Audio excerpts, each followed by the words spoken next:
আসসালামু আলাইকুম, শুভ সকাল বন্ধুরা। তো আশা করছি সবাই ভালো আছেন এবং সুস্থ আছেন। তো আজকে হচ্ছে নতুন একটি ভিডিওতে অনেক অনেক শুভেচ্ছা এবং অভিনন্দন জানাচ্ছি। তো দেখেন, যখন হচ্ছে বাড়িতে কেউ থাকে না, আমি যখন একাই থাকি, মানে যখন সব কাজের প্রেশার একজনের উপর পড়ে, তখন কেমনটা লাগে আপনারা হচ্ছে ভিডিওটা দেখতেই থাকেন, অবশ্যই বুঝতে পারবেন। যদি ব্যবসায় লস না করেন তাহলে কিন্তু ওই ব্যবসা আমার মনে হয় হালাল হবে না। তার কারণ মানুষকে যদি আপনি না ঠকান, প্রতারণা না করেন, সে কাছ থেকে মাঝে মাঝে এমন আচরণ দেখি আমরা, যখন মনে হয় কি যে জীবনে অনেক বড় হতে হবে।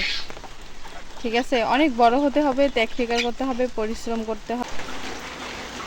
এদিকে দেখেন বৃষ্টি শুরু হইলো হঠাৎ করে, আকাশেও অবশ্য মেঘ, তবে ভাবতে পারিনি এত তাড়াতাড়ি বৃষ্টি শুরু হবে। আর এদিকে হচ্ছে বাড়িতে কেউ নাই, একা আমি কয়টা কাজ করি। তারপরেও তাড়াহুড়োর মধ্যে থেকে ঘাসগুলো কিন্তু ওইখানে ছিল, এই যে এদিকে এনে রাখলাম। যে ঘাস যদি ভিজে যায় তাহলে কিন্তু ছাগল খাবে না, এই ছাগলের জন্য এই ঘাসগুলো এনে রাখা আছে। এদিকে এই যে দেখেন, বৃষ্টি হইতে হইতে আবার ফির রোদ, এখনই রোদ উঠলো। আপনাদেরকে একটু দেখাই, এই যে দেখেন মুরগিগুলো দেখেন। আমি মানে বৃষ্টি খুব কম, এই জন্য আর কি মুরগির এই যে ঘরের দরজাটা খুলে দিলাম না। তার কারণ এরা খুবই জ্বালাতন করে, এই যে মুরগিগুলোর কথা বলতেছেন, খুব জ্বালাতন করে। যে বৃষ্টি যেমন থেমে গেল, মানে অল্প অল্প পড়তেছে, তার মানে থেমে যাবে। যদি আমি এদেরকে ঘরে তুলতাম তাহলে দেখবেন যে মানে পাখি ওইখানে ঢুকতো, ঠুকরা ঠুকরি করতো। আর এই যে কতগুলো চেয়ারের নিচে, এই জন্য আমি চেয়ারটা ওইখানে দিয়ে রাখছি, যেন মুরগির গায়ে হচ্ছে পানি না পড়ে। ওই মুরগিটা বাচ্চাগুলোকে নিয়ে চেয়ারের তলে আছে। আর হচ্ছে এইদিকে এই যে বাঁশের তলে দেখেন কতগুলো মুরগি, আর এরা হচ্ছে এখানে এসে আছে। তো যাই হোক, এই জন্য দরজাটা খুলে দিলাম না, আর ছাগলগুলো তুলে নেই। তার কারণ একা একটা মানুষ এতগুলো সামলাইতে পারবো না আমি। মানে ওই রকম আর কি বোঝা যাচ্ছিল যে হয়তো এত জোরে বৃষ্টি আসবে না। আকাশটা মেঘলাই আছে, তো বৃষ্টিটা হচ্ছে হইলো, মোটামুটি হইলো। কিন্তু এই যে ছাগলগুলা ভিজে গেছে অল্প, বেশি একটা ভিজে নাই। এই যে মাটি ভিজে গেছে, ঘাসগুলোও ভিজে গেল অল্প অল্প। তো ছাগল কিন্তু একদম বেশি ভিজে নাই।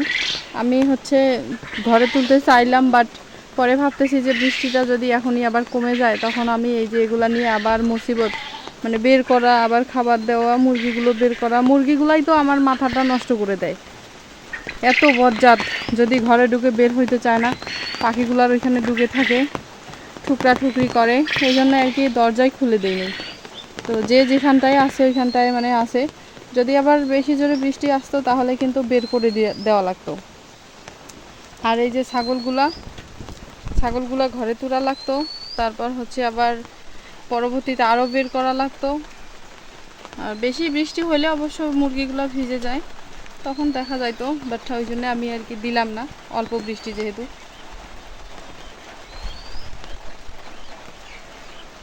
আর আজকে আমাদের বাড়িতে আমি ছাড়া কেউ নাই। এখন আপনারাই বলেন যে চতুর্দিকে এত কাজ, কাপড় চোপড়, তারপর হচ্ছে কোথায় কি আছে না আছে, এগুলা তুললাম দৌড়ে দৌড়ে। এই জন্য আর কি এই যে ঘরের দরজা খুলে দেই নাই। যদি খুব জোরে বৃষ্টি হইতো তাহলে দিতাম। এখনই অবশ্য চাইলাম, তালাটা খুললাম, বাট দিলাম না, কারণ বৃষ্টিটা একদম কম কম। বাড়িতে হচ্ছে কেউ নাই। আমার আব্বা আমার আম্মাকে নিয়ে ডাক্তারের কাছে গেছে। ডাক্তার, আমার আম্মা অসুস্থ খুব, তো অনেক দূরে আর কি, আমাদের বাড়ি থেকে প্রায় ভালোই আর কি দূরত্ব হবে, কালীগঞ্জে আর কি। কালীগঞ্জ গেছে ডাক্তার দেখাতে, আমার আম্মাকে নিয়ে গেছে আমার আব্বা। আর আমার ছোট যে বোন তিনটা, ওরা তিনজনেরই স্কুলে নাকি এক্সাম, তিনজনেই গেছে স্কুলে, আর বাড়িতে আমি একাই। এখন ভাবেন, এই যে ছাগল, গরু, হাঁস, মুরগি, কোয়েল পাখি, বাড়ির এত কাজ, এটা মানে কয়টা সামলাবো আমি একা একটা মানুষ। যাই হোক, বৃষ্টিটা হচ্ছে কম কম লাগতেছে, এই জন্য আর কি বেঁচে গেলাম। তো আবারও বৃষ্টি আসতেছে মনে হয়।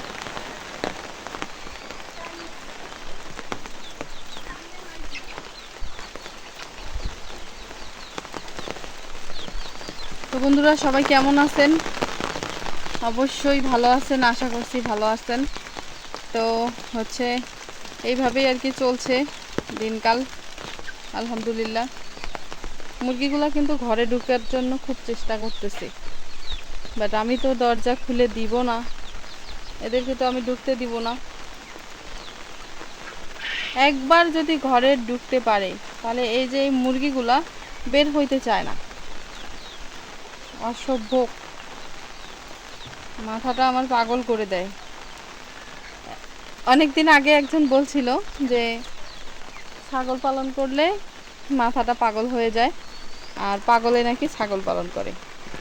তো ওনার এই কথাটা, মানে এই কথাটা শুধু উনি না, আরও অনেকেই বলছিল। তো এই কথাটা শুনলে হাসিও পায়, আবার মাঝে মধ্যে মনে হয় যে কথাটা আসলেই সত্য। তার কারণ হচ্ছে কি, যে এই যে ছাগলের কথা বলি, এই ছাগল পালন করলে আসলেই মাথা পাগল হয়ে যায় মাঝে মধ্যে আর কি। যখন এইরকম একা থাকি বা কুলানোর মতো কেউ নাই, হেল্প করার মতো কেউ থাকে না, সব কাজের প্রেশার একবারই আসে, তখন এইরকমটা মনে হয়। আর যখন ঘাস থাকে না বা ছাগল পালনে কোনো কিছু সমস্যা হয়, লস হয়, তখন আর কি এরকমটা হয়। কিন্তু আসলে এই কথাটা ভুল, এটা ভুয়া কথা। কোনো কাজ করলে অবশ্যই সমস্যা হবে, মানে প্রবলেম ছাড়া কিন্তু কোনো কাজ সুষ্ঠুভাবে হয় না। আর লাভ লস হচ্ছে ব্যবসার মূল ভিত্তি এটাই। যদি ব্যবসায় লস না করেন তাহলে কিন্তু ওই ব্যবসা আমার মনে হয় হালাল হবে না। তার কারণ মানুষকে যদি আপনি না ঠকান, প্রতারণা না করেন, মিথ্যা না বলেন, তাহলে কখনোই আপনি হচ্ছে ব্যবসায় শুধু উন্নতি করতে পারবেন না। অবশ্যই লস হবে, লাভ হবে, দুইটাই হবে। তো ওইটা নিয়ে আর কি এই জন্য আমি ভাবি না যে হোক, সমস্যা নাই। বাট তারপরেও নিজে নিজে আর কি, মানুষ তো আমরা, তাই না? আমরা তো আর মেশিন নয়। মানে অনেক সময় কাজ করতে করতে যখন অনেক ক্লান্ত হয়ে যাই, যখন দেখি তারপরেও কাজ করা লাগে, কোনো উপায় নাই, তখন মনে হয় যে এগুলা করে হচ্ছে মনে হয় জীবনটা মাটি করতেছি এগুলার পিছনে। মানে এত টাকা লাগে কি, এত টাকা টাকা কেন করি, এত ভবিষ্যতের কথা কেন ভাবি, আজকে মরলে তো কালকেই নাই। এই জন্য আর কি মাঝে মধ্যে মনে হয়। আবার মাঝে মধ্যে সমাজ, পাড়া প্রতিবেশী, আত্মীয় স্বজন, নিজের লোক, আপনজন মাঝে মাঝে এমন কিছু পরিস্থিতির চাপে ফেলায় বা এমন পরিস্থিতির শিকার হই, হ্যাঁ, মানুষের কাছ থেকে মাঝে মাঝে এমন আচরণ দেখি আমরা, যখন মনে হয় কি যে জীবনে অনেক বড় হতে হবে। ঠিক আছে, অনেক বড় হতে হবে, ত্যাগ স্বীকার করতে হবে, পরিশ্রম করতে হবে, ইনকাম করতে হবে। এই জন্য আর কি, মানে কি আর বলবো আপনাদেরকে, আমরা যখন কাজে হাঁপিয়ে যাই তখন মনে করি যে কাজ করে কি হবে, আবার যখন মানুষ আমাদেরকে পরিস্থিতির শিকার করায় তখন মনে হয় যে অনেক বড় হতে হবে। তো মানুষের মন মানসিকতাই আসলে এরকম। আর সবটার মধ্যে থেকেই কিন্তু ভালো থাকা, বেঁচে থাকা, সুস্থ থাকা, কাজ করা, এটাই কিন্তু সত্য আর এটাই বাস্তব। কাজ না করলেও আপনার হচ্ছে ভাত নাই, আর যদি ভাত খেতে চান তাহলে আপনাকে অবশ্যই কাজ করতে হবে। ঠিক আছে, বিষয়টাই এরকম। আর কথায় আছে না যে মাথা যার আছে ব্যথাও তার আছে। আর আপনার হচ্ছে যদি মাথা আছে তাহলে ব্যথা হবে, আর যদি ব্যথাই না হয় তাহলে তো আপনার মাথাই নাই। আর মাথা ছাড়া তো আর দুনিয়াতে বেঁচে থাকা সম্ভব না। আসলে কেন কথাটা বললাম অবশ্যই আপনারা মানে হচ্ছে অবশ্যই বুঝতে পারছেন। তো যাই হোক, ভিডিওটা দেখার জন্য অসংখ্য ধন্যবাদ জানাচ্ছি যারা শুরু থেকে শেষ পর্যন্ত ছিলেন। আশা করছি আপনারা এইভাবে আমাকে সাপোর্ট করে যাবেন এবং পাশে থাকবেন। তো ভিডিওটা কেমন লাগলো অবশ্যই কমেন্টের মাধ্যমে জানাবেন। আর একা আছি তো এই জন্য আর কি ভাবলাম যে আপনাদের সাথে একটু গল্প করি, এতে আমারও সময়টা যাক। তো সবাই ভালো থাকবেন, সুস্থ থাকবেন। আজকে এই পর্যন্তই, আল্লাহ হাফেজ।